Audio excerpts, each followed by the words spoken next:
नमस्कार और the deep dive में आपका स्वागत है। आज हम जिस सामग्री पर गौर करने वाले हैं वो मन की फार्मेसी से जुड़े कुछ विचारों के इर्द गिर्द घूमती है। यहाँ हम ये समझने की कोशिश करेंगे कि हमारी सोच, हमारी भावनाएं असल में हमारी दुनिया को कैसे बनाती हैं या शायद बिगाड़ती हैं। और आज का हमारा मिशन एक बहुत ही बुनियादी लेकिन गहरे सवाल का जवाब ढूंढना है। क्या कोई इंसान सच में अपने अतीत में अटक कर रह सकता है?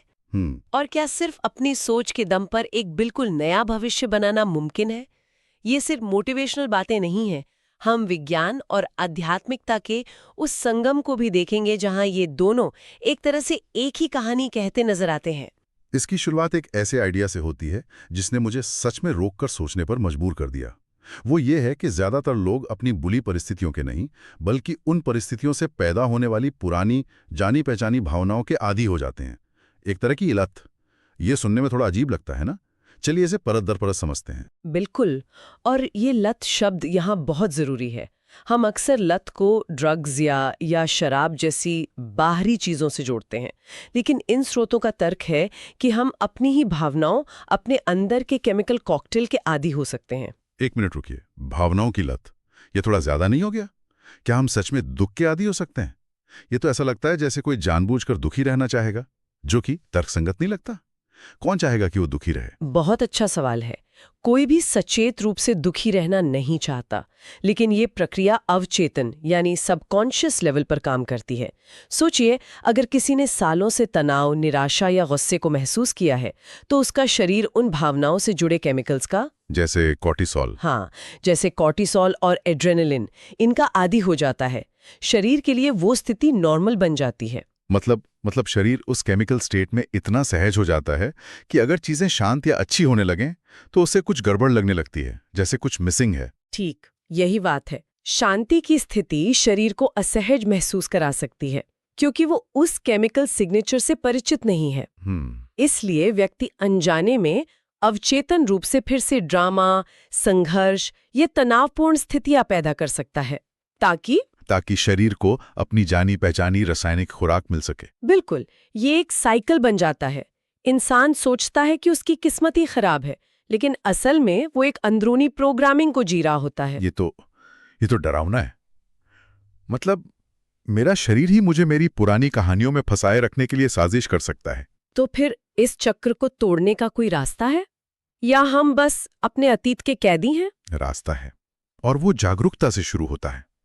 इन विचारों के अनुसार जिस पल आप इस पैटर्न के प्रति जागरूक हो जाते हैं, आपको इसे बदलने की शक्ति मिल जाती है। जब तक कोई ये नहीं पहचानता कि वो एक पैटर्न में जी रहा है, तब तक बदलाव की कोई गुंजाइश ही नहीं है। सही। ये वैसा ही है जैसे आप एक भूल भुलैया में हो, लेकिन आपको पता ही न हो कि आप भूल भुलैया में हैं। जागरूकता वो पहला पल है जब आप उस भूल भुलैया को ऊपर से देखते हैं और बाहर निकलने का रास्ता खोजना शुरू कर सकते हैं। पहला कदम सिर्फ ये स्वीकार करना है, हाँ मैं कर रहा हूँ, मैं बार बार उन्हीं भावनाओं को महसूस कर रहा हूँ, बिना खुद को जज किए या शर्मिंदा हुए, बस एक साइंटिस्ट की तरह देखना है। अरे ये दिलचस्प है। हर बार जब मेरे पास शांति का एक पल आता है, मैं अपने फोन पर कोई बुरी खबर ढूंढने लगता हूँ। बिल्कुल, बिना किसी फैसले के। ये सिर्फ डेटा इकट्ठा करने जैसा है।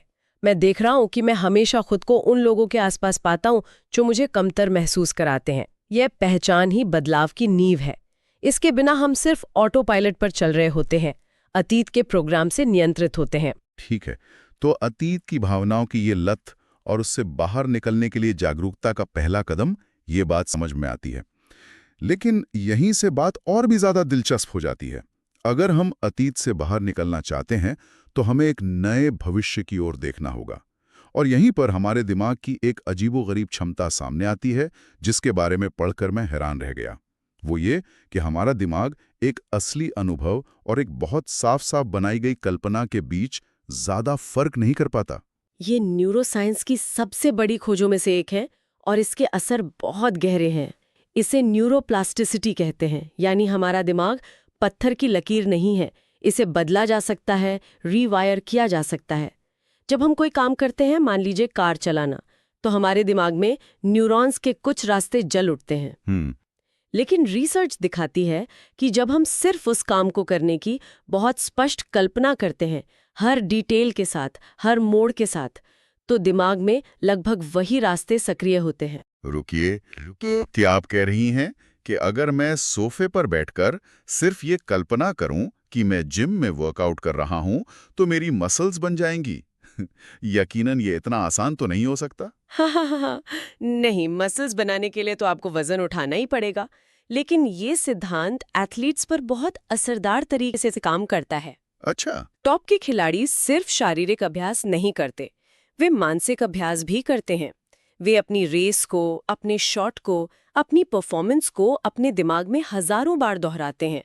इससे उनके दिमाग और शरीर का तालमेल इतना मजबूत हो जाता है कि जब वे असल में परफॉर्म करते हैं तो उनका शरीर उस रास्ते पर चलने के लिए पहले से तैयार होता है। अच्छा, तो ये मांसपेशियों से ज्यादा दिमागी वायरिंग के बारे में है? तो फिर इसका हमारी भावनाओं और भविष्य से क्या लेना देना है? और सिर्फ उसकी तस्वीर नहीं देखता, बल्कि उस भविष्य से जुड़ी भावनाओं को भी महसूस करता है। उस सफलता की खुशी को, उस अच्छे स्वास्थ्य की ऊर्जा को, उस प्यार की गर्मजोशी को। तो उसका दिमाग और शरीर इसे सच मानने लगते हैं। वो उस भविष्य के लिए अपनी वायरिंग बदलना शुरू कर देते हैं। तो ये सिर्फ पॉजिटिव थिंकिंग नहीं है कि सब ठीक हो जाएगा। ये भविष्य को जीने की एक रिहर्सल है। बिल्कुल। और इसका सबसे बड़ा सबूत है प्लेसीबो इफेक्ट। हाँ, ये कोई नई बात नहीं है, लेकिन हम इसके असर को कम आंकते हैं।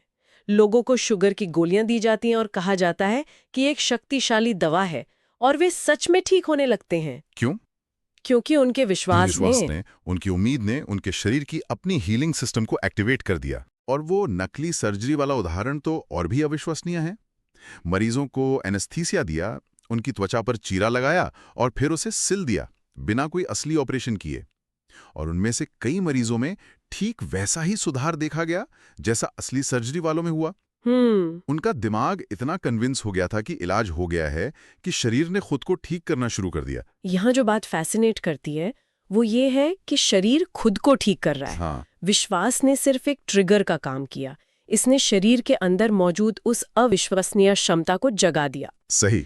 ये एक सवाल खड़ा करता है, हमारे शरीर की क्षमताएं कितनी गहरी हैं और हम उनका कितना कम इस्तेमाल करते हैं। और इसी बात से मुझे सामग्री का एक और शक्तिशाली विचार याद आता है, जो शायद सबसे एम्पावरिंग है। आपका शरीर कमजोर नहीं है, आपका शरीर एक फार्मेसी है। ये एनालॉजी कमाल की है। ये एक बहुत खूबसूरत तुलना है। इसका मतलब है कि हमें ठीक होने, बढ़ने या बदलने के लिए हमेशा बाहरी चीज़ों की ज़रूरत नहीं है।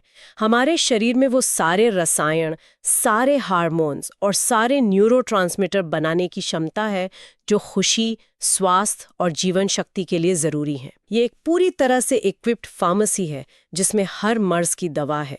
लेकिन हर फार्मेसी को एक डॉक्टर के पर्चे, एक प्रिस्क्रिप्शन की जरूरत होती है, और वो प्रिस्क्रिप्शन हमारा दिमाग लिखता है। बिल्कुल। अगर दिमाग लगातार तनाव, डर और गुस्से के सिग्नल भेज रहा है, तो वो फार्मेसी को तनाव के केमिकल्स बनाने का प्रिस्क्रिप्शन दे रहा है। शरीर कॉर्टिसोल और एड्रेनालिन बनाएगा।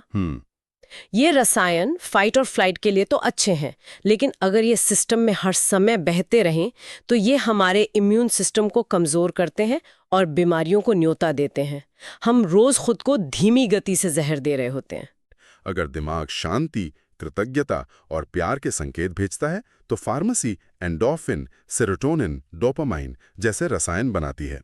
ये वो केमिकल्स हैं जो शरीर को रिपेयर करते हैं, इम्यून सिस्टम को मजबूत करते हैं और हमें अच्छा महसूस कराते हैं। तो हम खुद अपनी फील गुड दवा बना सकते हैं। अगर हम इसे बड़ी तस्वीर से जोड़कर देखें तो ये स्वास्थ्य और बीमारी के बारे में हमारी पूरी सोच को बदल देता है। यह हमें एक विक्टिम की भूमिका से निकालकर एक क्रिएटर की भूमिका में ले आता है। ये कहता है कि हमारे पास अपने स्वास्थ्य को प्रभावित करने की शक्ति है, सिर्फ अपने विचारों और भावनाओं को मैनेज करके। तो अब असली सवाल पर आते हैं। हम अपने दिमाग से शरीर को ये सही प्रिस्क्रिप्शन कैसे भेजें, खासकर तब जब हमारी जिंदगी तनाव, डेडलाइन और पुरानी आदतों से भरी हो। सिर्फ ये सोच लेना कि मुझे शांत रहना है काफी नहीं होता जब बॉस चिल्ला रहा हो। और यहीं पर श्रोत ध्यान यानी मेडिटेशन की भूमिका को सामने लाता है। लेकिन शायद उस तरह से नहीं जैसा हम आमतौर पर सोचते हैं। हाँ, आमतौर पर हम सोचते हैं कि ध्यान का मतलब है दिमाग को खाली करना या विचारों को रोकना। लेकिन यहाँ जो बात हो रही है वो कुछ और है। यहाँ ध्यान एक तरह की मानसिक रिहर्सल है। सही कहा। ये वो समय है जब आप बाहरी दुनिया के शोर से अपना ध्यान हटाते हैं और अपनी भीतरी दुनिया पर फोकस करते हैं। ये वो जगह है जहां आप सचेत रूप से अपने विचारों को चुन सकते हैं। आप अतीत की समस्याओं पर रूमिनेटिंग करने के बजाय उस भविष्य का मानसिक अभ्यास कर सकते हैं जिसे आप बनाना चाहते हैं। तो ये दिमाग को शांत करने से ज्यादा उसे सक्रिय रूप से एक नई दिशा देने के बारे में है। ये अपने भविष्य का ब्लूप्रिंट बनाना और उससे महसूस करने जैसा है। बिल्कुल। आप न केवल ये कल्पना करते हैं कि आप क्या चाहते हैं, मान लीजिए एक स्वस्थ और ऊर्जावान शरीर, बल्कि आप ये भी महसूस करते हैं कि जब आपको वो मिल जाएगा तो कैसा महसूस होगा। आप उस स्वास्थ्य के लिए पहले से ही कृतज्ञता महसूस करते हैं। आप उस ऊर्जा की खुशी महसूस करते हैं अभी, इसी पल में। ऐसा करके आप अपने शरीर को भावनात्मक रूप से ये सिखा रहे हैं कि भविष्य कैसा महसूस होगा। और जब शरीर उस भावना को चख लेता है तो दिमाग ये मानने लगता है कि वो अनुभव पहले ही हो चुका है। इससे दिमाग और शरीर के बीच एक नया कनेक्शन बनता है।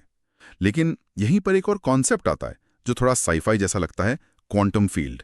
इसे सरल शब्दों में कैसे समझा जा सकता है? ये थोड़ा मुश्किल लग सकता है, लेकिन चलिए एक आसान एनालॉजी से समझते हैं। क्वांटम फील्ड को एक बहुत बड़े रेस्टोरेंट के मेन्यू की तरह सोचिए। मेनू? अच्छा। उस मेन्यू पर हर डिश मौजूद होने की संभावना है। हर वो डिश जिसे आप सोच सकते हैं, वो वहाँ एक पोटेंशियल के रूप में लिस्टेड है। ठीक है, तो मेन्यू पर एक स्वस्थ मैं भी है, एक अमीर मैं भी है, एक खुश मैं भी है। सब कुछ एक संभावना के तौर पर मौजूद है। बिल्कुल। अब आप उस रेस्टोरेंट में बैठे हैं। आप सिर्फ अपने दिमाग से ये नहीं सोचते कि मुझे पास्ता चाहिए। आप वेटर को बुलाते हैं और अपना ऑर्डर देते हैं। क्वांटम फील्ड के मामले में आपका ऑर्डर आपके शब्द नहीं है, बल्कि आपकी ऊर्जा है, आपके विचारों और आपकी भावनाओं का मिला-जुला सिग्नल। मतलब अगर मैं कह रहा हूं कि मैं अमीर बनना चाहता हूं, लेकिन अंदर से मैं कमी, गरीबी और जलन महसूस कर रहा हूं, तो मैं मेन्यू को देख तो रहा हूं, पर ऑर्डर कुछ और ही दे रहा हूं। एकदम सही। आप पास्ता की तरफ इशारा कर रहे हैं, लेकिन वेटर को यानी क्वांटम फील्ड को आपकी ऊर्जा से जो सिग्नल मिल रहा है वो है मैं भूखा हूं और मेरे पास कुछ नहीं है। तो वो आपको और ज्यादा भूख और कमी लाकर देगा, क्योंकि वो आपकी ऊर्जा पर प्रतिक्रिया करता है, आपकी इच्छाओं पर नहीं। लेकिन ध्यान में, जब आप अपने विचारों और भावनाओं को एक लाइन में लाते हैं, यानी आप एक अमीर भविष्य की कल्पना करते हैं और साथ ही उस अमीरी से जुड़ी आज़ादी, सुरक्षा और उदारता को महसूस भी करते हैं, तो आप एक एकदम क्लियर और मजबूत सिग्नल भेजते हैं। तो आप असल में उस डिश को ऑर्डर कर रहे हैं। आप सिर्फ उसे चाह नहीं रहे हैं, बल्कि आप उस इंसान की तरह महसूस कर रहे हैं जिसके पास वो पहले से ही है। हाँ, आप उस भविष्य की ऊर्जा के साथ एक रूप हो जाते हैं। आप उस संभावना को क्वांटम फील्ड के मेन्यू से चुन रहे हैं और उसे अपनी ऊर्जा से पोषित कर रहे हैं जब तक कि वह ठोस हकीकत न बन जाए। ये वो जगह है जहां न्यूरोसाइंस और सदियों पुरानी आध्यात्मिक शिक्षाएं एक ही भाषा बोलने लगती हैं। वाह! तो इन सब बातों का निचोड़ क्या है? हमने अतीत की भावनाओं की लत से लेकर शरीर की अपनी फार्मेसी और क्वांटम फील्ड तक की बात की। ये सब सुनने में बहुत शक्तिशाली है, लेकिन इसे रोजमर्रे की जिंदगी में कैसे उतारा जाए? ये है कि चुनाव हमारे हाथ में है। स्रोत कहता है कि ये चुनाव आसान नहीं हो सकता, क्योंकि पुरानी आदतें बहुत मजबूत होती हैं, लेकिन ये सरल है। सरल है, आसान नहीं। हाँ, ये चुनाव है अतीत के जाने पहचाने दुख और एक अनजान लेकिन बेहतर भविष्य के बीच। हम अक्सर उस दुख को चुनते हैं जो जाना पहचाना है, क्योंकि वो आरामदायक लगता है, भले ही वो दर्दनाक हो। एक नया भविष्य बनाना अज्ञात में कदम रखने जैसा है, और वो डरावना हो सकता है। तो ये हर दिन, हर पल एक सचेत फैसला लेने के बारे में है। क्या मैं इस पुरानी जानी पहचानी चिंता को महसूस करना जारी रखूंगा, या मैं 2 मिनट के लिए आंखें बंद करके उस भविष्य की खुशी को महसूस करने का अभ्यास करूंगा जिसे मैं बनाना चाहता हूं? यही इसका सार है। ये निष्क्रिय रूप से इंतजार करने के बारे में नहीं है कि चीजें बदल जाएं।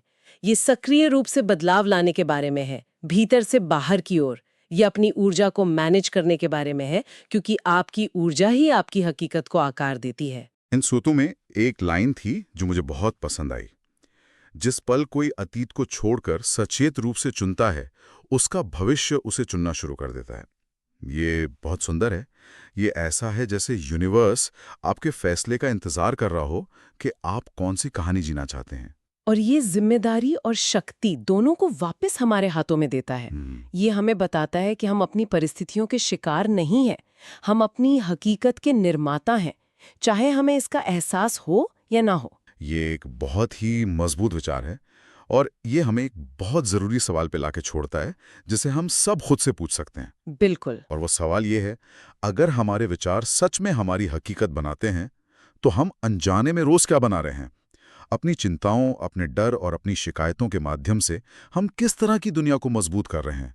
और कौन सी एक छोटी सी सोची समझी कल्पना जिसे आज से शुरू किया जाए एक बिल्कुल अलग कल की नींव रख सकती है?